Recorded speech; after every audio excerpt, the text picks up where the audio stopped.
Hello बच्चों, चलिए आज का हमारा प्रश्न है। यहाँ से प्रत्येक का मान ज्ञात कीजिए। हमें मान ज्ञात करना है 25C1 plus 25C3 plus 25C5, ठीक इसी प्रकार 25C25 तक है। तो इसका मान हमें यहाँ से ज्ञात करना है। तो यहाँ से इस प्रश्न को करने हेतु तो हमारे पास यहाँ से हमारी मुख्य अवधारणा कार्य करेगी। मुख्य अवधारणा यहाँ से हम लेके चलेंगे।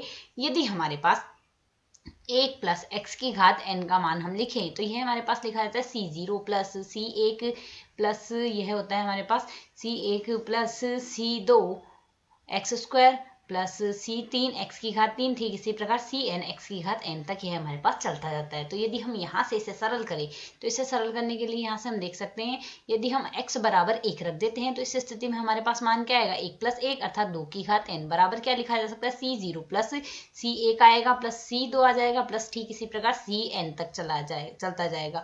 अब हम यदि यहाँ से x की घात माइनस का 1 ले लें उस स्थिति में मान क्या आएगा, यह मान आ जाएगा 1 माइनस 1 अर्थात 0 आ गया, 0 की घात n 0 ही होगा, C0 आ जाएगा, माइनस में C1 आ गया प्लस में C2 प्लस ठीक इसी प्रकार यहाँ से हमारे पास मान क्या आएगा, माइनस 1 की घात आ जाएगी n, यहाँ से आ जाएगा Cn, यह मान हमारे पास आ रहा है।